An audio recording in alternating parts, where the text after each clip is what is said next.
Bueno, vamos a alargar con endocrino. Dentro de endocrino, no vamos a poder dar todas las clases que tienen que estudiar, esto está claro, esto siempre es así. Sí que vamos a dar clase de lo que creemos más complicado, lo vemos más complicado.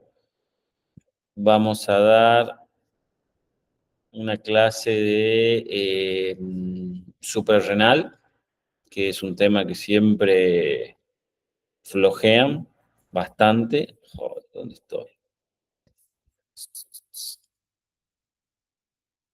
¿Están viendo patología suprarrenal o no? Buenas noches, profe, ¿sí se ve? ¿Sí se ve? Sí. ¿Estoy grabando? Sí, Sí, sí.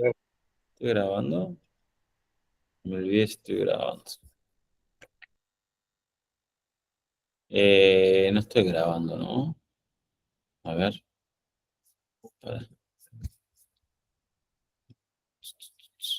No, no, sí estamos grabando. Bueno, quedará esto así. Vamos de vuelta. Pantalla completa. Eso es. Vamos a dar suprarrenal porque siempre fallan en suprarrenal. Luego, el jueves probablemente les dé un pantallazo muy mínimo de hipohipertiroidismo, porque la verdad que se lee rápido y no es nada complicado. Eso lo pueden leer y lo vean ustedes. Y sí, la semana que viene busqué una diabetóloga, que es la doctora Natalia Miranda, que es especialista en diabetes, para que nos dé diabetes, digamos, porque obviamente que dentro de la patología endocrina, la diabetes es la patología más importante bueno, todas son importantes, pero obviamente que la diabetes es la más importante.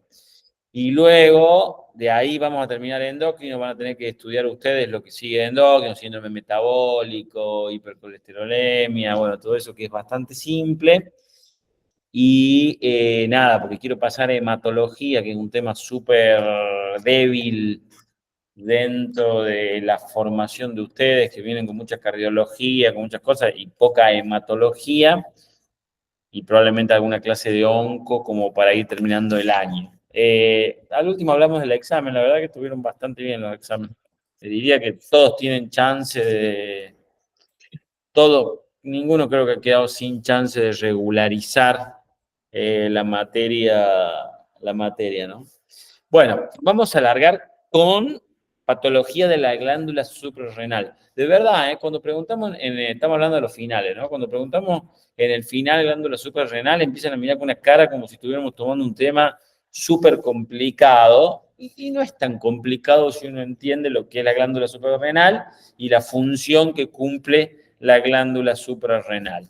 Primero entender que es una estructura que tiene forma variable, que está plegada irregularmente y aplanada por encima del riñón, que puede tener tamaño variable, que es de bajo peso y que tiene una superficie de sección, una corteza amarillenta con finas bandas grisáceas profundas que separa de una médula interna de color marrón, ¿no? Esta es un poco la corteza suprarrenal y luego está la médula de la suprarrenal. La glándula suprarrenal está formada por una zona interna denominada médula y una zona externa que recibe el nombre de corteza. Las dos glándulas se localizan sobre los riñones. Es decir, si uno lo ve en una tomografía computada, lo ve como dos herraduras, digamos, mirando para abajo. Bueno, la zona de la corteza tiene, esto es lo que a veces no sé por qué no lo saben decir, la zona de la corteza tiene una zona glomerular, una zona fasciculada y una zona reticular. La zona glomerular es el 10% y es la encargada de secretar los mineralocorticoides, ¿no? Que ahora vamos a ver cuáles son. La zona fascicular, que corresponde casi el 80% de la estructura glandular, todo lo que son los corticoides y las hormonas sexuales. Y la zona reticular, que es el 10%, corticoides y hormonas sexuales, ¿no? O sea, muchas hormonas se liberan en la glándula suprarrenal, con lo cual es una importantísima glándula que cumple un montón de funciones dentro del organismo. La regulación de la síntesis de los glucocorticoides está regulada por un feedback negativo con la hipófisis, ¿no? Recuerden la hipófisis y recuerden los feedback positivos y negativos. Por el ritmo circadiano, ¿sí? Sobre todo el cortisol tiene un tipo de liberación y por la secreción de la hormona liberadora de corticoides, que generalmente siempre es estrés dependiente. El ritmo circadiano determina un pico matinal, una disminución hacia el mediodía y un aumento nuevamente a nivel nocturno. Y es importante el ritmo circadiano dentro de la liberación de las hormonas en general, ¿no es cierto? Y esto es el problema que puede traer, por ejemplo, tener trabajos nocturnos, no dormir bien, ¿no? Porque las hormonas tienen su ritmo circadiano fisiológico, que es importante conocerlo. Su inactivación se produce a nivel hepático por reducción de uno de los anillos y luego se excreta por vía renal. Efectos del cortisol. ¿Estoy bien? Sí, estoy bien. Efectos del cortisol.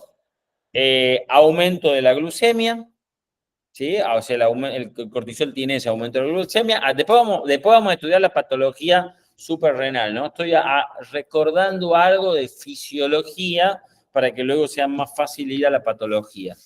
El cortisol, bueno, aumento de la glucemia por antagonismo y supresión de la insulina y estimula la gluconeogénesis. A su vez actúa sobre las proteínas con el aumento del catabolismo proteico y excreción de nitrógeno, inhibición de la síntesis proteica y movilización de aminoácidos para la gluconeogénesis. Y a su vez a las grasas activación de la lipasa y aumento de la movilización de ácidos grasos. Todo eso sucede cuando el cortisol está. Si está aumentado, esto aumenta. Si está disminuido, esto disminuye, obviamente. A su vez, el cortisol tiene un efecto antiinflamatorio que se ejerce en la microvasculación y en diversas líneas celulares. En la microvasculatura disminuye la permeabilidad capilar y facilita la vasoconstricción de las arteriolas. Aumenta los polimorfonucleares, disminuye la actividad de linfocitos T, reduce los eosinófilos, altera la inmunidad tanto celular de linfocitos T como la de células B, que es la humoral, inhibe la producción y acción de mediadores locales inflamatorios. Esto es un poco lo que sucede con el cortisol, o sea, con la acción que tiene el cortisol, entendiendo que trabaja a nivel hepático, trabaja a nivel del músculo, trabaja a nivel del linfocito, trabaja a nivel de la piel y trabaja a nivel del tejido adiposo, ¿no? Y entonces, de acuerdo a los niveles de cortisol, puede haber catabolismo o puede haber anabolismo, ¿no? Y todo esto es el manejo de incluso las tres cosas. Los ácidos,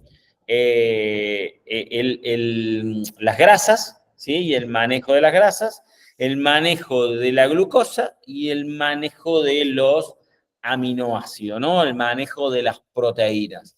Y recuerden un poco todo lo que es el ciclo de Krebs, recuerden un poco lo que es la gluconeogénesis, ¿sí?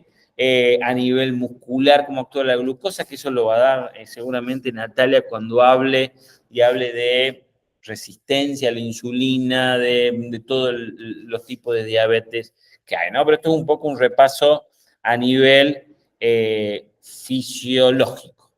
Y ahora sí, entramos en las enfermedades de la glándula suprarrenal propiamente dicha. La primera que vamos a ver es el síndrome de Cushing, que es causa por exceso de cortisol, ¿sí? O sea, eso se llama síndrome de Cushing. Existen dos tipos de síndrome de Cushing, uno dependiente de ACTH y otra independiente de ACTH.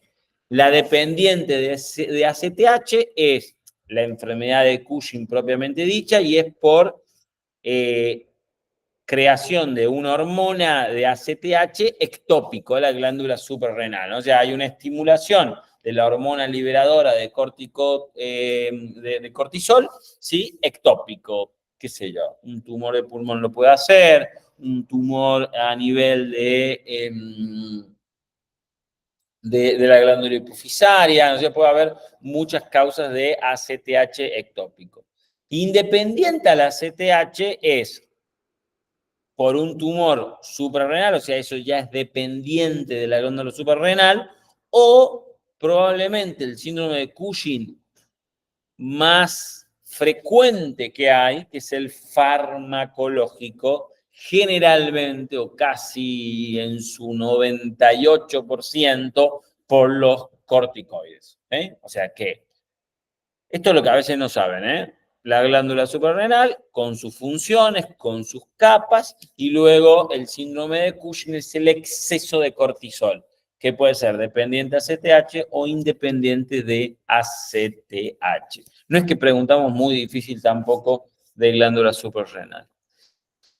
A partir de acá, si uno entiende lo que vio de la función del cortisol, puede entender cuáles son los efectos metabólicos del hipercortisolismo. Hay aumento y distribución de las grasas corporales, obesidad central o fascia en luna llena. Yo no sé si alguna vez pudieron ver en algún práctico, bueno, si no el año que viene lo van a ver seguro, van a ver, porque síndrome de Cushing se ven mucho, sobre todo asociados a corticoides, pacientes con patología reumatológica, pacientes con cáncer que tienen que usar corticoides en forma crónica, es muy común ver el síndrome de Cushing. Hay un aumento del catabolismo proteico, ¿sí? Eso hace que el paciente vaya bajando de peso, vaya aumentando su osteoporosis. Hay aumento de la gluconeogénesis, hay mayor insulina resistencia a nivel periférico, porque también bloquea a nivel muscular el uso de la glucemia. Entonces, hay una diabetes mellitus secundaria a ese aumento del cortisol. Hay involución del tejido linfático, disminución de la respuesta inflamatoria, porque dijimos que el cortisol afecta tanto a los linfocitos T como a los linfocitos B, con lo cual hay mayor susceptibilidad de infecciones, y como también hay aumento en mineralocorticoides, hay retención de sodio y de agua, y entonces hay hipertensión arterial. Entonces, hay una obesidad centrípeta prácticamente en el 90% de los casos, hay debilidad muscular, hay estrías, hay hirsutismo, o sea, salida de pelo, hay fragilidad capilar que puede generar ciertos hematomas, hay hipertensión arterial casi en el 75% por el aumento de cortisol, en mujeres hay trastornos menstruales, trastornos mentales hasta el 80%, y como dijimos también hasta un 40% de pacientes pueden tener diabetes mellitus. Estos son los efectos metabólicos del síndrome de Cushing, que obviamente no se van a diferenciar si es el tratamiento, sí, pero digamos, o el diagnóstico para saber, pero la clínica no vas a diferenciar si es dependiente de ACTH o independiente de ACTH propiamente hablando de suprarrenal, incluso si es un tumor de la suprarrenal o si es corticoide, lo vas a saber por la anamnesis del paciente, pero clínicamente no hay una diferencia, hay un síndrome de Cushing, ¿no? Un poco esta cara que ustedes ven acá, que es la cara en luna llena, fíjense en la papada, fíjense en la obesidad centrípeta que hay, o sea, el paciente se queda flaquito prácticamente de los miembros y hay toda una obesidad centrípeta, y también se ven estrías características del síndrome de Cushing, en este caso para esta paciente, por el uso prolongado de corticoides. ¿Qué vemos en el laboratorio de síndrome de Cushing? Elevación de cortisol en sangre y orina, pérdida del ritmo circadiano, la secreción del cortisol. De hecho, cuando ustedes manden a sacar sangre para hacer un laboratorio de cortisol, van a ver, eso se saca aún, los laboratorios lo conocen mejor, los bioquímicos, se saca a 1 hora, esa hora que se saca tiene un valor normal, y si lo sacan a otra hora tiene otro valor normal. Pérdida de la supresibilidad de la secreción de cortisol a la dexametasona. Existen diferentes tests que se pueden realizar. La elevación de la ACTH en los casos de enfermedad de Cushing o de Cushing ectópico. Y muchas veces terminamos con estudios de imágenes con tumores hipofisiarios, suprarrenales o tumores ectópicos o síndromes paraneoplásicos que generan eso. O sea que el diagnóstico generalmente se hace con laboratorio y existen pruebas de secreción de cortisol o de susceptibilidad de prueba del cortisol cuando uno tiene la sospecha. Frente a la sospecha de Cushing, el cortisol libre urinario o la prueba de Nugent, que se llama, puede dar normal, entonces no es Cushing, puede dar dudoso o anormal, entonces hay un posible Cushing. Ahí se mide el cortisol plasmático. Hoy generalmente medimos directamente el cortisol plasmático de acuerdo al valor que da, y esto ya es muy endocrinológico, si da un valor muy limítrofe, hay diferentes tipos de prueba que se hacen con sensibilización de corticoides para poder saber si el paciente termina teniendo un Cushing o no Cushing. Y no se olviden de lo básico, que es una buena anamnesis, y no se olviden que existe Cushing, sobre todo si el paciente no está tomando corticoides. Está tomando corticoides, es todo muy simple. Pero no se olviden, si no está tomando corticoides, de lo ectópico, de los tumores, de incluso el tumor suprarrenal, con lo cual deben hacer diagnóstico por imagen. El tratamiento, bueno, generalmente la cirugía hipofisaria si el problema está a nivel supratentorial o suprarrenal si el problema está en la glándula suprarrenal. El Cushing ectópico dependerá de la cirugía del tumor que produce ACTH. Muchas veces la hipófisis no es tan fácil de operar, ¿sí? Entonces la radioterapia podría ser una forma de tratamiento y existen terapias medicamentosas con anticortisoles, digamos, que no son específicos, como el ketoconazol o con la mitatona, que, bueno, son tratamientos muy específicos del endocrinólogo. Lo que es muy importante que ustedes sepan es que sepan la patología suprarrenal, como digo yo, por más que es el síndrome de Cushing, y por menos que el síndrome de Addison, que es lo que vamos a ver a continuación. O sea, realmente tener el diagnóstico diferencial de esto. Tratamientos interfieren en la síntesis corticol y de corticosterona, origina desvanecimiento transitorio y trastornos gastrointestinales, no importa la dosis, ¿no? Y se utiliza con mayor frecuencia en pruebas de funcionamiento suprarrenal. No es tan importante el tratamiento, no se preocupen. Recuerden que el colesterol, el cortisol, la aldosterona, las hormonas sexuales, todas provienen prácticamente de esa misma fisiopatogenia, ¿no? Recuerden, este cuadro es sumamente importante y por eso cuando aumenta el cortisol también puede aumentar el colesterol, también aumenta el estradiol, también puede aumentar el efecto mineralocorticoide de la aldosterona, con lo cual esto tiene la explicación de por qué todo está tan unido con todo. El ketoconazol es un antibiótico derivado del imidazol, inhibe la síntesis de esteroides suprarrenales y gonadales, inhibe la fragmentación de las cadenas colaterales de colesterol y se ha utilizado como terapéutica en pacientes con síndrome de Cushing, pero bueno, nada, recuerden que la cirugía sería el primer tratamiento y muchas veces si es corticoides no hay mucha opción que digamos. Bueno, no me quiero concentrar mucho en tratamiento. Alteración cerebral, síndrome adrenocortical, bueno, porque no es lo importante que se concentren en el tratamiento, sí en eso. Más alteraciones, el síndrome adrenocortical, virilismo suprarrenal, causas carcinoma suprarrenal secretor de andrógenos o hiperplasia suprarrenal congénita por déficit hereditario que interviene en la biosíntesis de cortisol. El síndrome adrenocortical, desarrollo precoz en niños, virización en niños, ¿sí? Alteraciones electrolitas, gran eliminación de orina que origina hipotensión debido a la insuficiencia del cortisol y de la aldosterona. Esperen, que algo está pasando en esta clase. Ah, no, estamos bien. Bueno, no. Está bien, listo. Alteraciones, entonces, síndrome adrenocortical, esto lo habíamos visto. Bueno, este es otro síndrome, síndromes adrenocorticales donde hay virilización de los niños, como dijimos.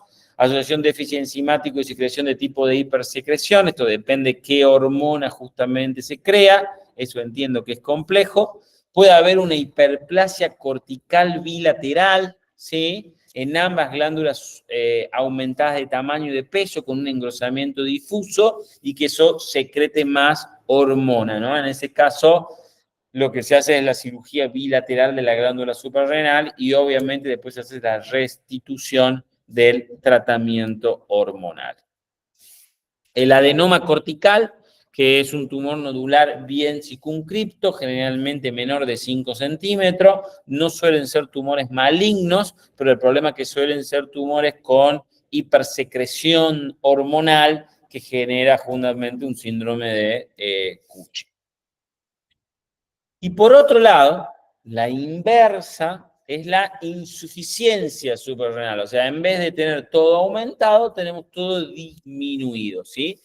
Y esa es la insuficiencia suprarrenal o síndrome de Addison, ¿sí? Justamente lo que sucede acá es el déficit de cortisol.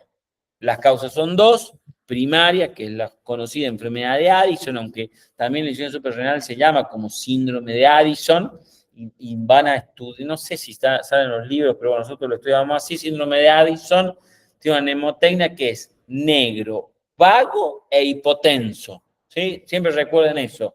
Síndrome de Addison, negro, porque vamos a ver que tiene hipercoloración de la piel. Vago no es porque sea vago, sino que tiene la astenia, la disminución del cortisol hace que el paciente esté muy débil, ¿sí? Que haya una astenia generalizada, e hipotenso, porque bueno, el aumento del cortisol produce hipertensión, la disminución del cortisol produce hipotensión, ¿no? Entonces, insuficiencia suprarrenal, síndrome de Addison, negro, vago, hipotenso, sería el resumen de todo. Pero bueno, déficit de cortisol, primario, enfermedad de Addison, destrucción de la glándula suprarrenal, puede ser autoinmunitario, en su momento se veía por tuberculosis, igual sigue habiendo algo de tuberculosis, o resección de ambas glándulas suprarrenales.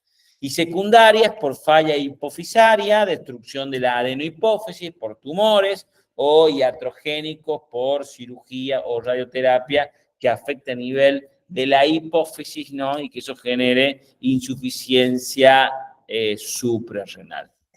Efectos metabólicos del hipocortisolismo, síndromes generales, como dijimos, debilidad, fatiga, adelgazamiento, puede haber vómito, hipotensión arterial, ¿sí? Por disminución de la retención de sodio y agua y menor reactividad vascular, hiperpigmentación, de vuelta, negro, vago, hipotenso, de los casos de falla adrenal, primaria debido al aumento de ACTH y a la hormona melanocitoestimulante.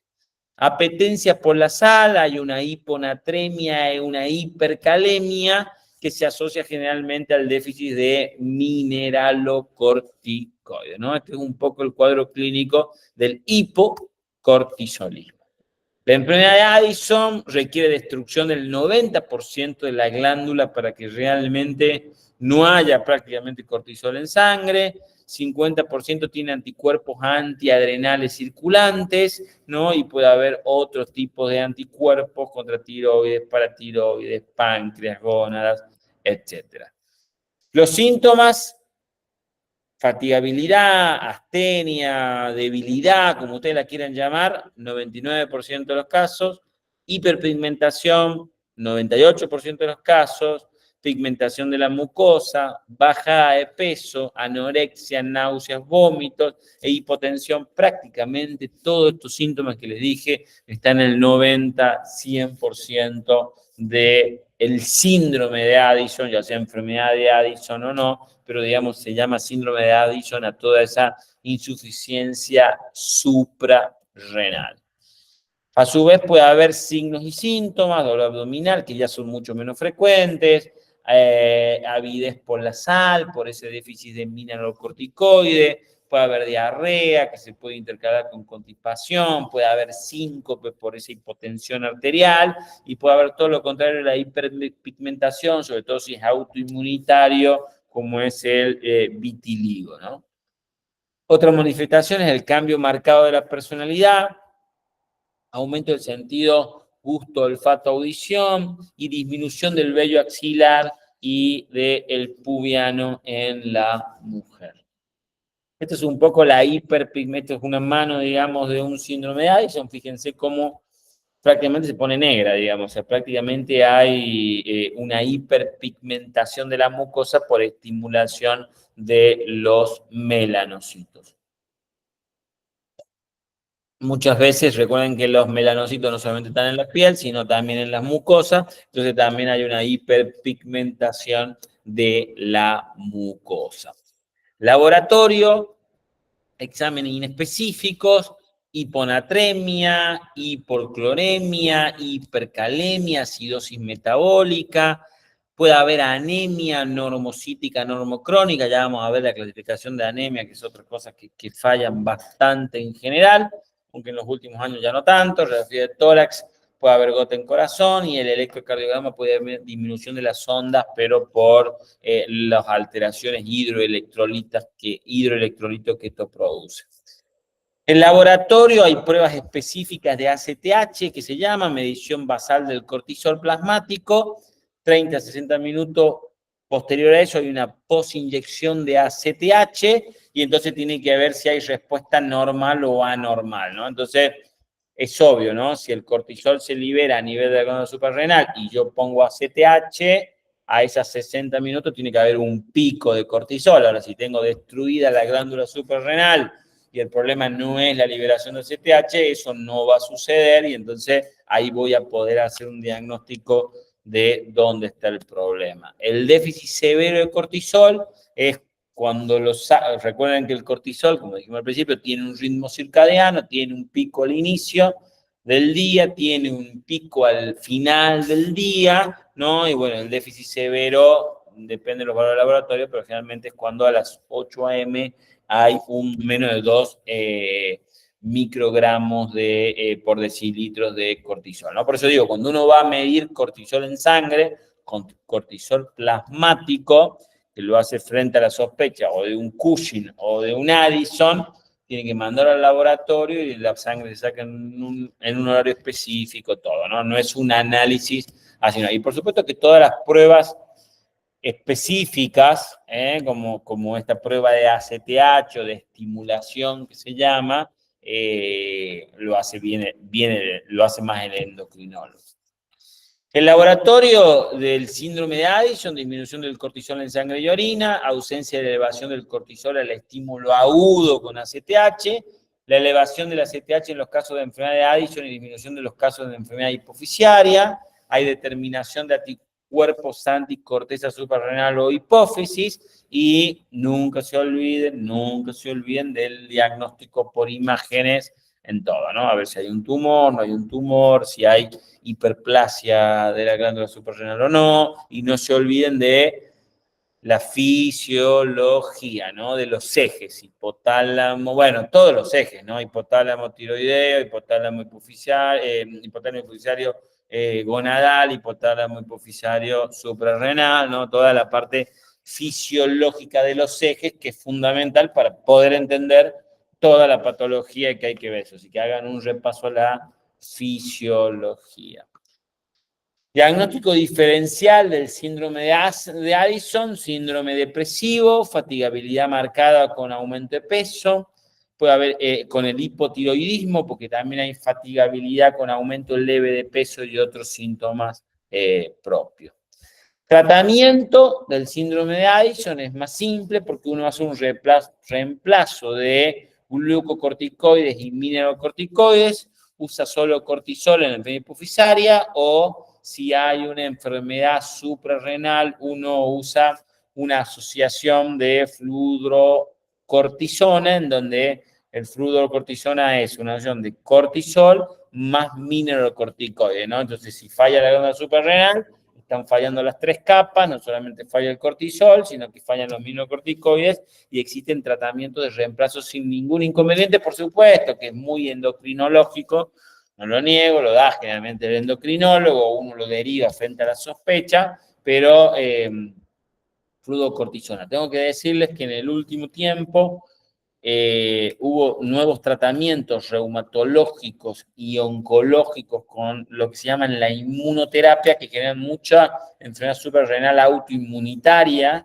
y entonces nada, es muy común dar reemplazo, sobre todo ¿no? Fluorcortisona para dar mineralocortisol y cortisol. En situaciones de estrés, la dosis de cortisol debe ser aumentada, ¿sí? Recuerden que el cortisol es importante como hormona también. Tratamiento etiológico que justifique, ¿no? Si tiene una tuberculosis, una sarcoidosis, un tumor suprarrenal hipofuncionante, bueno, por supuesto que hay que tratar de estudiar la etiología. Educación, debe llevar información al paciente, debe llevar reemplazo de cortisol, ese reemplazo de cortisol debe tener las horas que debe ser, y si hay reemplazo de mineralocorticoides, como decimos, la fluorcortisona también debe ser tomada. Existe una entidad que se llama crisis suprarrenal aguda, que por definición es un cuadro agudo de carencia de glucocorticoides y mineralocorticoides con riesgo vital. Es importante que lo sepan. La insuficiencia suprarrenal crónica, preexistente, agravada o descompensada por un estrés agudo, una sepsis, una cirugía, un trauma, o, por favor, la suspensión brusca de un corticoide exógeno, ¿sí? O sea, si nosotros estamos frente a un paciente que está con la toma de corticoides por una patología o no, no importa la causa, nunca, pero nunca suspender de un día para el otro el corticoide que esté pasando el paciente. El corticoide se reduce en DAPing, que se llama, que es una reducción leve de la dosis hasta poder suspender el tratamiento, porque la suspensión brusca del corticoide, sobre todo si ese corticoide se toma más de 5 días, es cierto que si el corticoide se toma menos de 5 días, es un cuadro de rinitis, un corticoide que uno da por un broncoespasmo, bueno, nada, eso da un corticoide por un tiempo limitado, entre 3 y 5 días no hace falta, pero el uso crónico, en donde la glándula suprarrenal se acostumbra a ese corticoide exógeno, esa suspensión brusca del corticoide puede producir una crisis suprarrenal aguda que puede matar al paciente, ¿no? Que puede llevar al paciente al compromiso importante con intensificación de los síntomas, pseudoabdomen agudo, vómitos, compromiso de conciencia, shock y muerte, ¿no? Entonces, como concepto general, nunca suspender un tratamiento corticomineralocorticoide, como ustedes quieran, un paciente crónico, si no, si le vamos a reducir la dosis, porque ya tenemos síndrome de Cushing o lo que fuese, lo vamos reduciendo en forma muy gradual para poder evitar la crisis suprarrenal. Y estamos muy atentos a los síntomas. ¿Qué hacemos?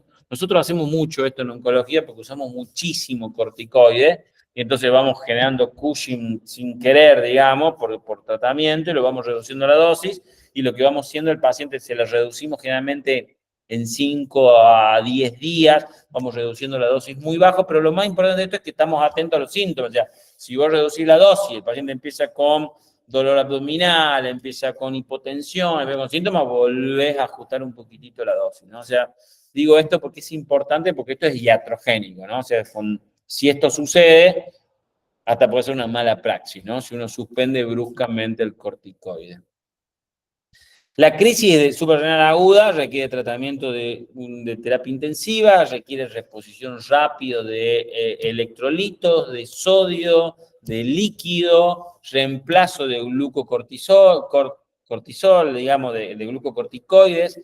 Ahí lo que se utiliza es la hidrocortisona en bolo y luego se pasa a cortisol o hidrocortisona bioral, y se usa drogas vasoactivas, ¿no? En el caso que haya hipotensión porque bueno, la insuficiencia brusca genera una hipotensión, un shock severo con una hipotensión severa. Otro tema importante dentro de la glándula suprarrenal, aparte del cortisol, es la aldosterona, ¿no? Que sería el mineralocorticoide por excelencia, que también se secreta en la glándula suprarrenal, y con lo cual también puede haber alteración de la aldosterona, que a veces pueden ser juntas y a veces pueden dar por separado. La aldosterona se sintetiza en la zona glomerulosa de la corteza suprarrenal.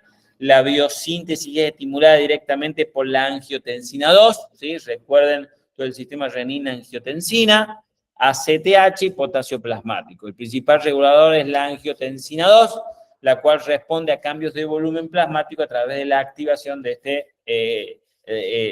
este síndrome, ¿cómo se llama? Se me fue. Bueno, angiotensina 2, ¿no? Todo este sistema renina-angiotensina. Entonces, a partir de acá puede haber un hiperaldosteronismo primario, esto es lo que se conoce como síndrome de Con hipersecreción de la aldosterona. Es cierto que es poco frecuente, no es como el Cushing, está muy claro eso, el Cushing es lo que van a ver todos apenas empiezan la práctica en el hospital Verabarro, donde sea. Esto es mucho menos frecuente, pero bueno, existe el hiperaldosteronismo, el síndrome de Cohn, poco frecuente, adenoma cortical secretor de aldosterona, generalmente es la causa número 1, hiperplasia de esa zona glomerular es la causa número 2, y raramente, los carcinomas raramente segregan, o sea, carcinomas, tumores de pulmones o otro tipo de cáncer puede segregar ectópicamente aldosterona. Lo más frecuente es que se genere ahí, a nivel de la glándula suprarrenal. La clínica del síndrome de Cohn es hipertensión, hipopotasemia causante de la debilidad muscular y alcalosis. Y luego hay hiperaldosteronismo secundario inducido por producción excesiva de renina-angiotensina, por una isquemia renal, por una diabetes diabetes insípida que genera un aumento de esta producción de renina-angiotensina y eso aumente la aldosterona. El aumento, digamos, el cuadro clínico, aumento de la resolución de sodio, esto genera hipernatremia e hipocalemia. Recuerden que el sodio y el potasio van casi siempre a la inversa. La hipernatremia genera una hiperosmolaridad. La hiperosmolaridad, o sea, el aumento de solutos, retiene agua, retiene líquido, entonces hay un aumento del volumen plasmático y entonces el hiperaldosteronismo se genera o sea, da como consecuencia hipertensión arterial.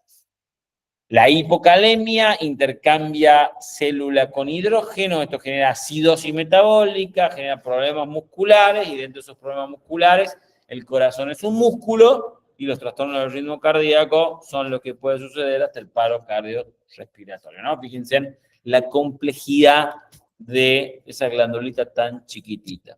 La certificación del hiperaldosteronismo primario generalmente se realiza a través de un test de sobrecarga salina o de fludrocortisona, que es un mineralocorticoide sintético, que de hecho es el que se da para el reemplazo del síndrome de Addison, como dijimos recién.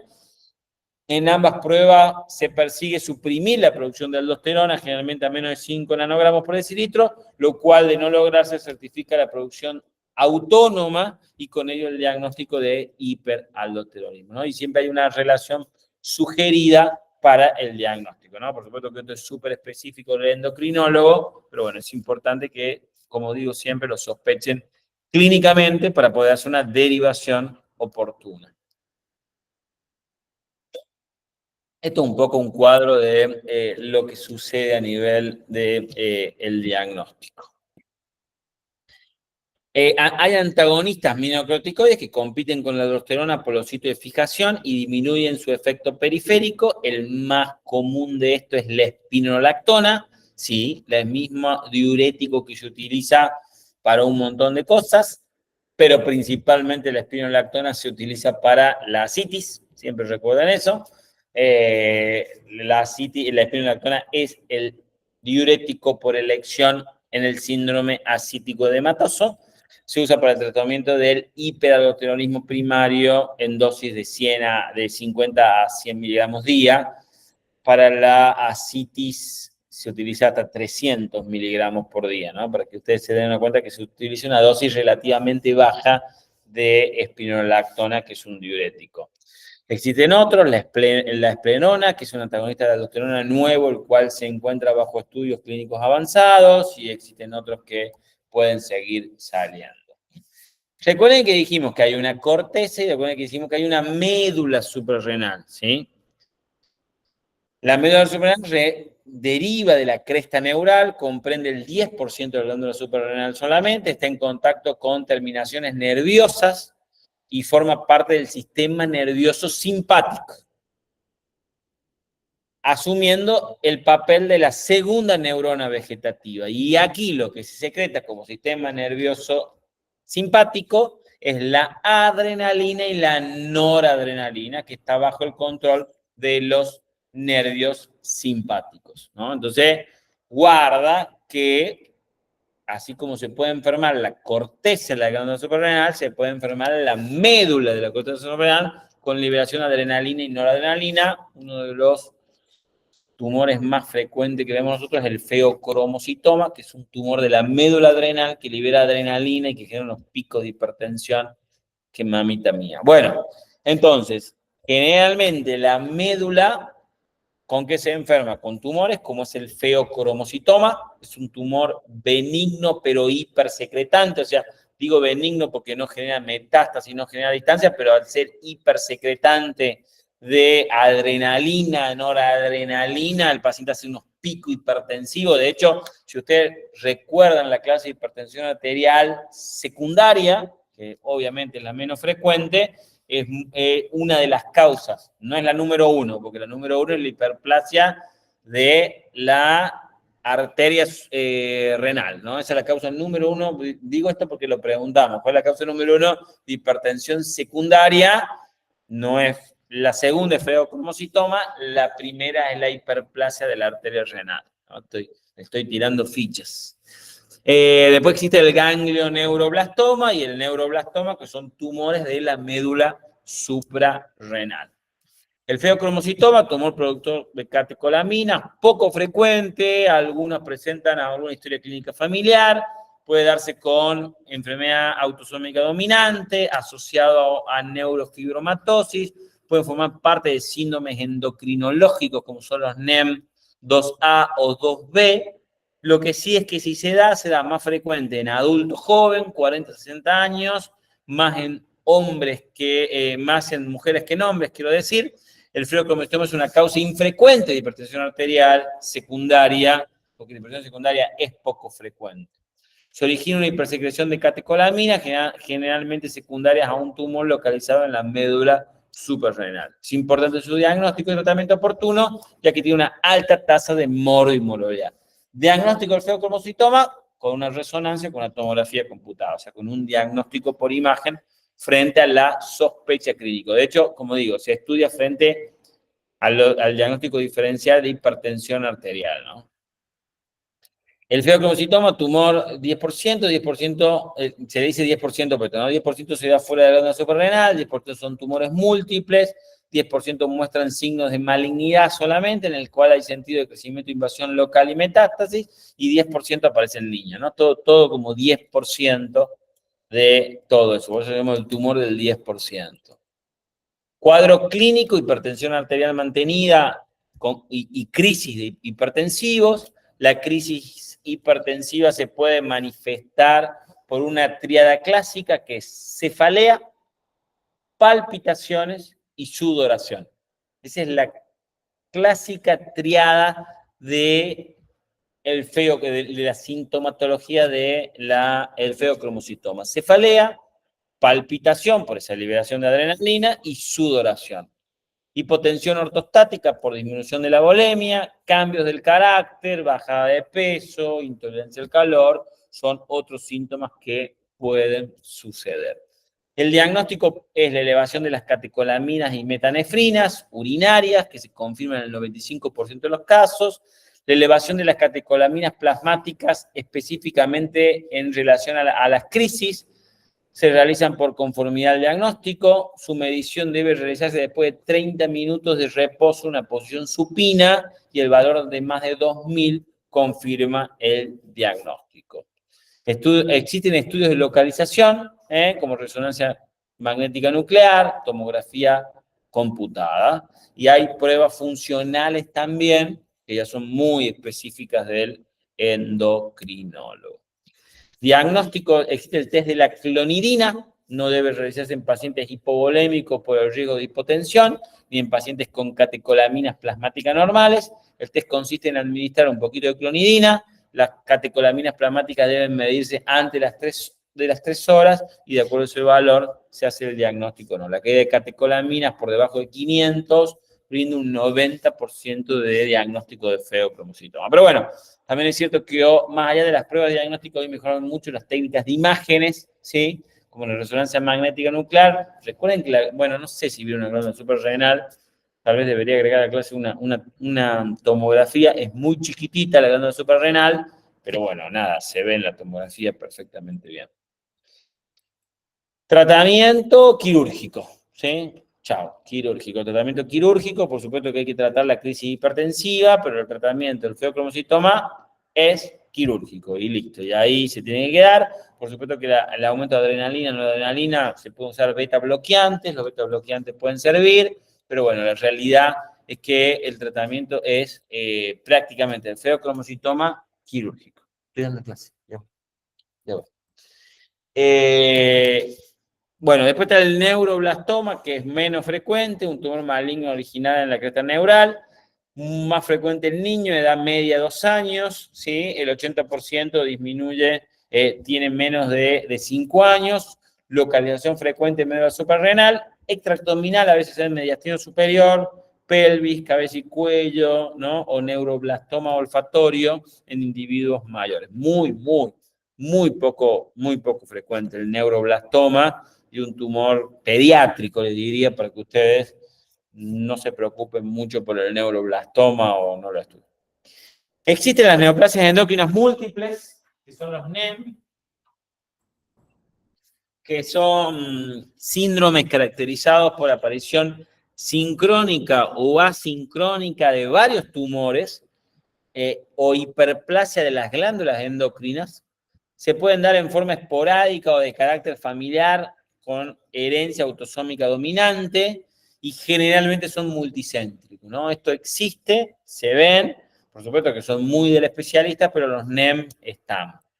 Existen diferentes tipos de NEM, esto es para que simplemente lo sepan, NEM tipo 1, que tiene asociaciones de diferentes tipos de patología endocrinológica, el NEM 2A y el 2B.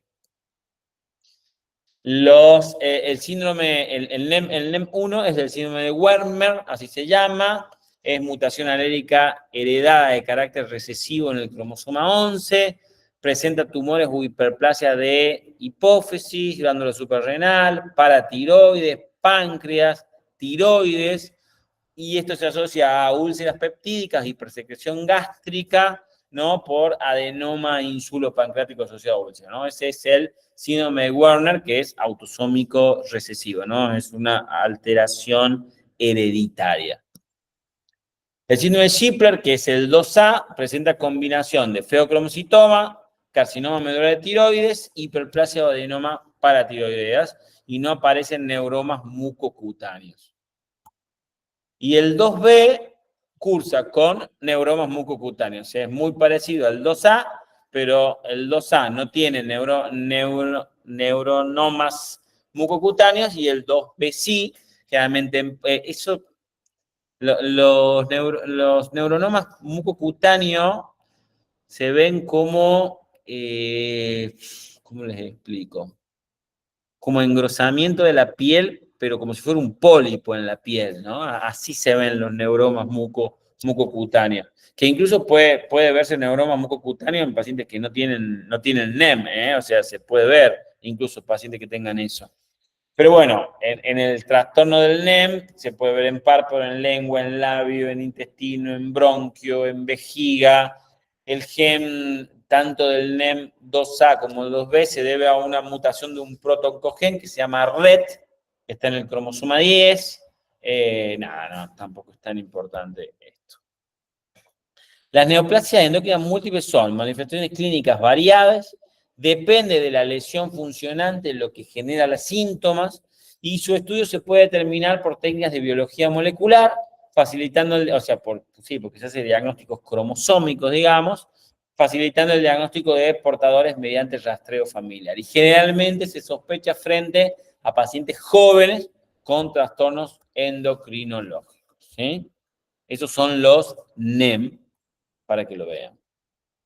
Bueno, dura la clase, lo reconozco. No es que lo tomamos súper fino a esto, pero bueno.